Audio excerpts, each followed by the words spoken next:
WoW saved.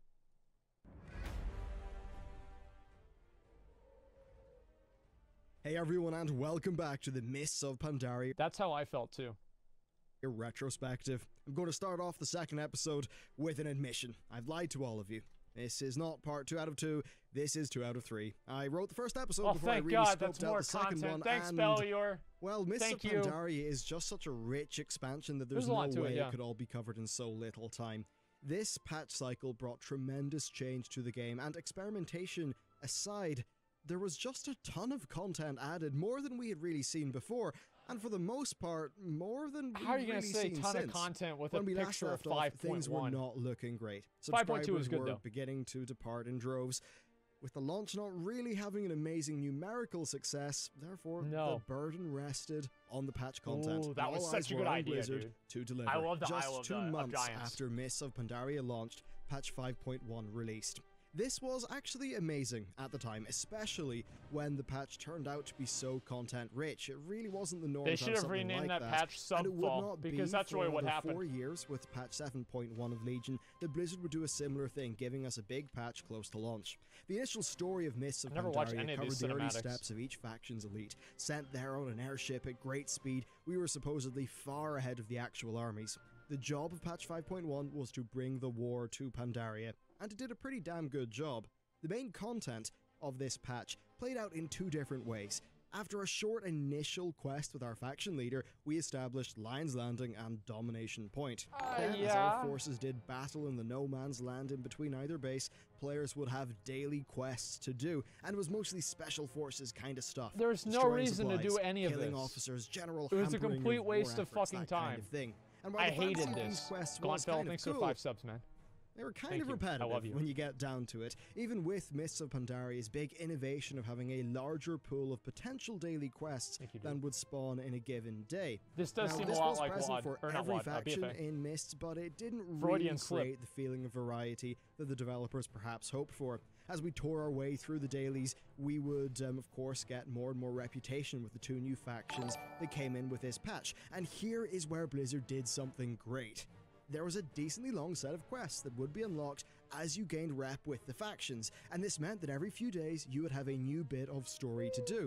Now, in hindsight, I think this was a very effective way of doing things. Unlocking the story was a reward, something that actually motivated you to keep on playing through the daily quest content. I forgot all about the Brawlers Guild. That shit was fucking amazing. They're just handed to you on a weekly basis, rather than be something that you unlock via playing the game. So that certainly was a strength of patch 5.1. Damn. And as for the story content itself, it was a cut above what we had previously seen in the game. I would agree with that too. It got so many things right, and it managed to do that without fancy cinematics, gimmicks, what a terrible anything transmog. really like that. It was just pretty damn good, solid storytelling that appealed to the core faction identity that players had really grown to love as they played the game more and more.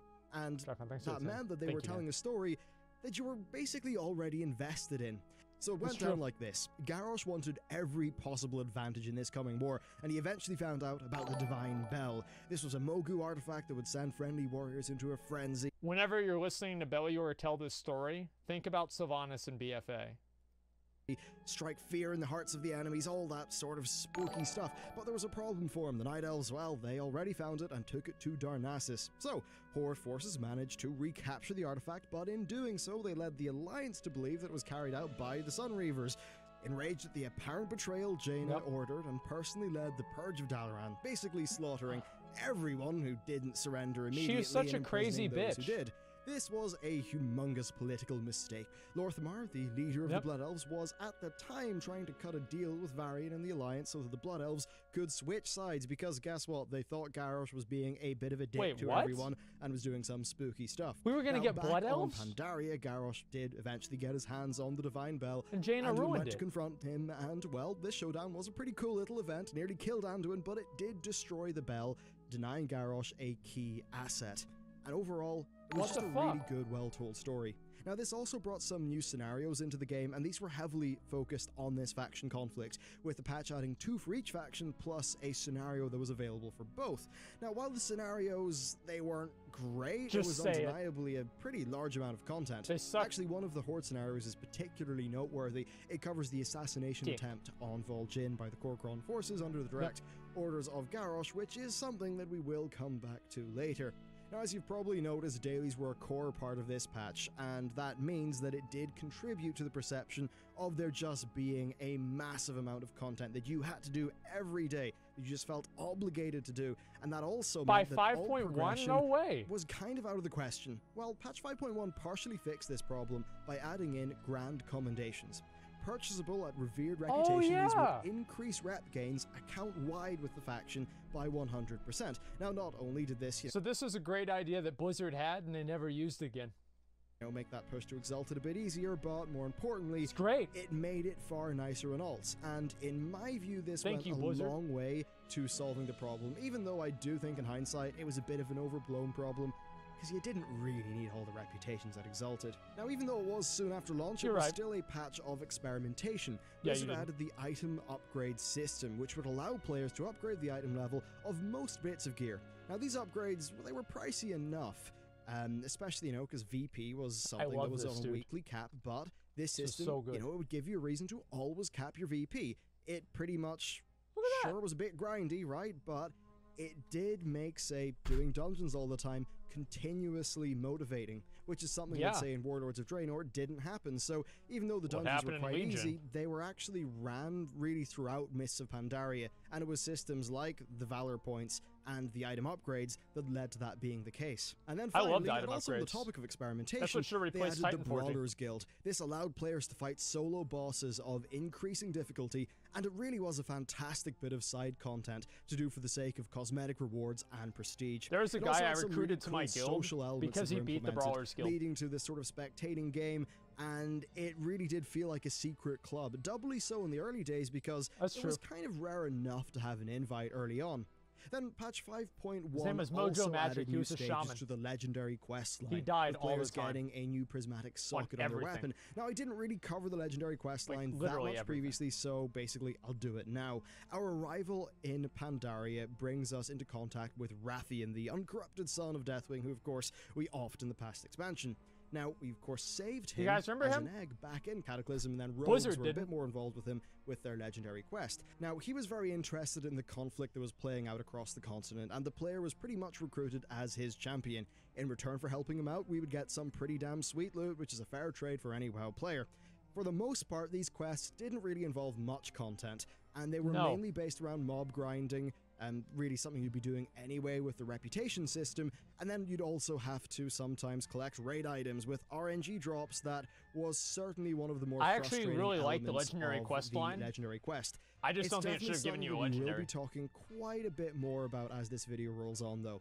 But overall, when you look at it, patch 5.1 was a fantastic patch. It brought a lot of new content, it advanced the storyline in a very effective way, and it did address some of the complaints that Mists of Pandaria had at launch. Not too long after patch 5.1 released, 5.2 was already on the PTR. This was actually one of the best patches right here. In March. Like one of the best patches, 100%. Mists of Pandaria's first big major patch. And the an big example dick of himself, Mist's TikTok patch cycle, where we would see a small, odd-numbered patch followed up by a large, even-numbered patch. Patch 5.2 brought us to the Isle of Thunder, a storm-covered island that was the home to Lei Shen, the Thunder King. So the story here is the desperate Zandalari trolls were allied with the Mogu to bring I actually back don't even know what these stories are, and pretty much find a place at his side. After all, things were not looking good for the trolls. Their island was literally sinking into the sea at the time. This patch is often thought of as being one of the best that the game has ever had, and for very, very good reason.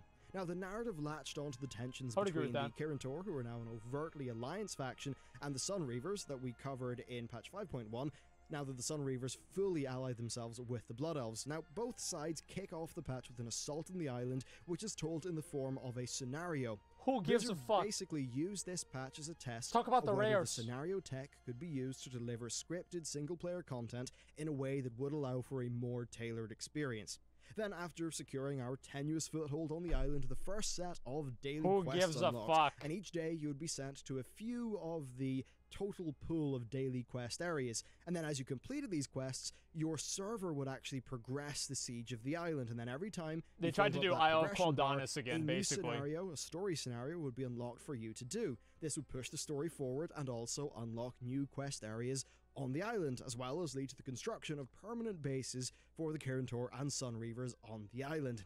Now, while I was more invested in the actual plot of the 5.1 story, these quests were so big? of a higher quality, and they he's a Thunder King, but that still. Blizzard scenario tech What could the fuck? be used for more than just the 3-player queued PvE content that they initially launched with. Now, the story was split between our efforts to thwart the forces of that guy's Leishan big and too. Xantalari, as well as skirmish with the other faction, and this really led to some actually good character moments. And take note here, Blizzard, they did not require a big flashy cinematic or anything like that. All they needed was some good dialogue, and it just worked. That made while sense. The Shadow Yeah, I'd agree with led that. by Taranzu acted as a mediating force, imploring us to set aside our Oh, that's differences. the mount that never hug gives it me the out and mount. deal with the actual problem that we faced. I remember him. Overall, it was a pretty damn engaging slate of content that would keep you What a invested in the shit-ass game for a fucking good game, few dude. weeks. But then the island itself had Okay. more to offer than just these quests. There was a chance for you to get a key after completing your dailies. Oh! This key would take you into a special scenario. The I forgot Trove all about of the this. Thunder King. It was an Indiana Jones style raid. Oh of my an god, ancient this was tomb, so complete with badass. traps, guards to sneak past, and puzzles to solve. You basically had to Yes, make dude. your way through with precision, striking a balance between speed, grabbing loot, and progressing further, trying to beat the timer and get to the end.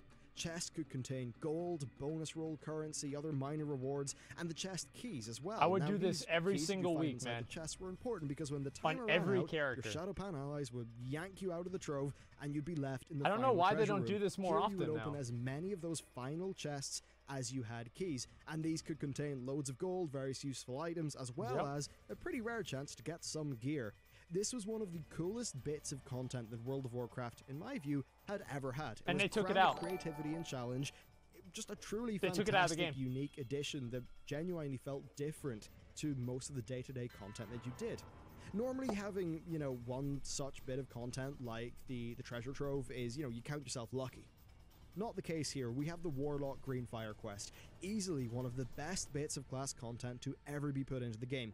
It had a really cool quest line, the sort of brilliant infiltration scenario of the Black Temple. This is a class and order then a quest final line fight, before which their was class a order perfect halts. challenge for Warlocks. This is fucking amazing. It was I love this. completely tailored to their class mechanics. It forced you to fully play the class, and it was brilliantly tuned. I did it in 2 Life tries. also brought a new take on rare mobs. They were fewer in I number, only had but with Mythic Siege greater of Orgrimmar difficulty, and this mainly worked as a way to break up what you were doing while you were questing. A rare mob would spawn, you drop what you were doing, and you just run over to kill it. Yep. That helped to break up the pace. Then, of course, moving on to the PvE front in terms of group stuff, it had one of the best damn raids in the game. Throne of Thunder was a fantastic instance that featured Second a best range raid of ever. bosses that had pretty damn different feeling mechanics, topped off with Lei Shen, who was one of the finest raid bosses the game had ever had. At the That's time, true. Lei Shen was actually considered to pretty much be the best heroic end boss that was in the game, ever. Maybe. Of course, it wasn't completely perfect. was really, Tuning really was a good. bit off at the start, with 10-player being overtuned for the first few weeks. Definitely an example of the differences That's between never happened 10 before. and 25-player boss design when they're trying to maintain an equal difficulty between the two, and how, group size, the availability of a wide range of utility options, That and all never that stuff happened, by just the way. impacts balance. And then later on, some of the bosses, like, say, the twin sisters, or were they sisters? I don't think they were sisters. No, it was twin consorts. We better hope they're not sisters anyway. That was a pretty easy fight that maybe should have been a bit earlier on in the progression. But overall, Oh, it was wow. a fantastic raid and one that I was heavily invested in at the time. The legendary quest was of course involved, and this time we had a great scenario which was a leg up over the previous legendary quest content. That said, this patch did bring a very controversial system that we very much feel today: Thunder Forging. Some gear would drop at a slightly higher item level. Now, it's funny thinking about the reaction to it back then, given how much more variability the current Titan Forging system has. I think it's fair to say that it wasn't ideal for the heroic raiders, but it probably wasn't a terrible thing for the other difficulty levels. It didn't at the matter. time. This patch also removed the item level upgrades. God, I though fucking valor hated points that. were still very important, with the new Shadowpan Assault so faction stupid, man. offering gear rewards that were tied into reputation, rep that you would earn by doing the raid. And this was a great design because it meant that as you progress through the raid, I like this. This is sure, good. Maybe you got a There bit should be unlucky, more you didn't get any more gear, vendors but for you clearing knew you were raids. working at that I like rep that and more. you would get some sort of reward. And really, it says everything that I've been talking about 5.2 for ages here. And we're still not done. It also added the Isle of Giants. This place was just packed full of elite dinosaurs that you could kill for their bones. Bones which you could then turn in for some pretty cool cosmetic rewards at a vendor. This basically island just a was skeleton. also home to what was, in my view, the best world boss of Mists. Undasta. It was a massive boss, often requiring 2, 3, 4 raid groups to take it down in the earlier days. It was absolute carnage. His AoE abilities would just decimate hordes of players who didn't understand what was going on. It was awesome, in my view, but it was also heavily criticized at the time.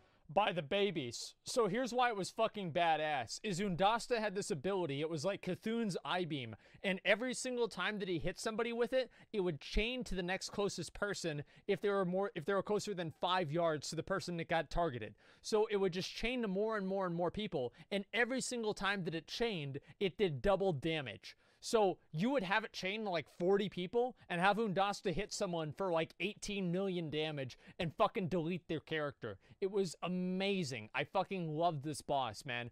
Undasta on release is what every single world boss in WoW should be like. I think for me, really, it was one of those things, it was just such an epic scale that only an MMO could do it, and I think it was good to have in the game. Of course, the other world bosses like Galleon, Shah of Anger, and Nalak, they were all pretty much worth it. Sure, not all of their gear was ideal, but a lot of them were very relevant. Galleon would never spawn either. I'm sure many people still running the Shah to this day trying to get that mount. Really? Really, patch 5.2 was massive. Damn, massive what mount was that again? That really, patches just don't come close to. Oh, really. Yeah. It was probably larger than patch 5.4. It was definitely larger than 6.2 and 7.2. And in terms of running time, I think it might actually be longer than 7.3.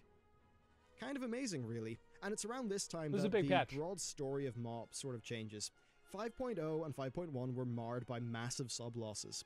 Q3 2013, which ended a few days after this patch launched, was a loss of 1.3 million from the prior quarter. The first full quarter of patch 5.2's life, Q2 2013, was a smaller loss of 600k. Only 600,000. But things were beginning to turn around. 2 months later, patch 5.3 arrived, and this is a strange one. Much like 5.4 that would eventually follow it, I thought this one was dumb. I never liked this one. Rather than make a bunch of content and slap it into the game, they instead tried to build a dynamic feeling war zone, something that would really capture in gameplay the narrative that was going on at the time. Let's talk about that narrative. Both factions had an introductory quest line, with the hordes being far, far more interesting. Oh, this is the video. Angered the other horde leaders, especially Vol'jin with, that little cheeky assassination, which led to an open rebellion. We were basically supposed to be foot soldiers in this fight, tasked with clearing the barrens of hostile forces, intercepting supply caravans, and killing the enemy I remember leaders. doing this content. Blizzard's it was so goal boring. was to sell the fantasy of a ground war in a way that was far more tangible than the daily quests of 5.1. A ground war with content flying. structure was a lot more free-form. Enemy bases just sort of existed out there in the wild, and you'd have to go there and, well, start killing. Structure did come in the form of weekly quests and also events, such I never as did any of that shit, who would spawn in from time to time, and defeating them would actually require a handful of players. Then also supply caravans would spawn in from time to time. Not really, though. The combination of all of these things made it feel a little bit more dynamic than what we had been used to in World of Warcraft, but it undeniably was rather sparse. I would love to see them revisit this idea, though, and really bring it to the next level with properly dynamic, cooperative content. Think of a sort of a PvE Ashran, but a lot wider, less of a straight tug of war, and with some daily directed content. I think there could be something pretty cool in that idea. That's the true. Other headline I agree with that. Was heroic scenarios. These were actually not tuned for a pug. You had to do them in a pre-made group. And they were still kind of easy, but they did pose enough of a threat for, moderately geared players to sort of have to pay attention, at least. Warfronts.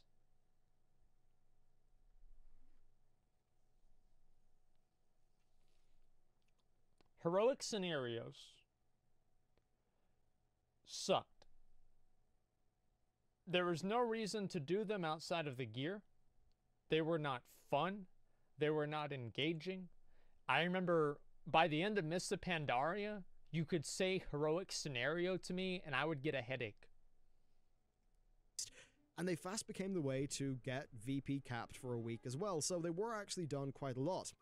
Basically, the regular scenarios, I thought they were a bit of a dud, but these were of a decent Yeah, enough they're quality. island expeditions. Then PvP with players no mounts. also found themselves with a new battleground, something that has not happened since, almost 5 years later. I feel bad for the PvP players. And then they also had a new arena, which is pretty sweet as well. Finally, the legendary quest had a new leg to it that ended up being really cool. It had a role-specific challenge. Now, sure, these weren't hard, but they were, I think, a pretty fantastic addition. And in terms of storytelling, this and the content of 5.2 were really the best that we had seen with the legendary quest. It was a pretty good example of Blizzard taking us on a journey and really having us spend time with Rathian, who is fast becoming one of the more interesting characters in the game. It's just a shame about some of that raid drop RNG, but Rathian and Anduin are like gay lovers up there playing chess with each other all day. Its ideas are worthy of merit, and the goals I think are laudable. Perhaps we will see the full potential of an in-game war be realized someday. And let's end today's video by checking in with the subscriber count, because this is the real story. Okay. While the game did post a loss, the quarter of patch 5.3's introduction was only a loss of 100k, a massive decrease from all that had happened before it. All the while, Blizzard were adamant that these losses were primarily from Asia, which at the time seemed like an excuse to me, but I have been able to since independently verify the veracity of that with a primary source outside of Blizzard, though obviously I don't want to get anyone in trouble, so I'm gonna leave that one there. But really, things were looking up for World of Warcraft, and at the time, there was great hope that Blizzard could turn the tide. I trust Bellier. Assuming you were invested in Mists of Pandaria, it really felt like Blizzard were taking good care of you. There was a lot of patch content coming out, and it's fair to say that at this time, just like your little baby. That's why they babied you along the whole time. After, you know, the expansion did initially struggle to find its footing. So, join me next time for the breakdown of patch 5.4, something that would be the template for future outdoor content, and, of course, the breakdown of Mists of Pandaria's legacy, which is something that really has lasted long into the future. It's funny that the expansion, which was a departure from the traditional storytelling of World of Warcraft, basically an expansion of the RTS, is also the expansion where Blizzard really started to get creative, to tell their own stories, and to really play around with what a World of Warcraft patch was, with each one of this expansion's patches having quite a lot of iteration and experimentation within it. But that's it for this video. If you'd like to support content like... So I think he's kind of right. I mean, whenever you think about all the things that Mists of Pandaria did, I mean, like 5.2 was really good. Like the scenario and everything, that was awesome. The Brawlers Guild, like Pandaria, like Mists of Pandaria, I would say probably added in some of the best and some of the worst features of the game that we see today.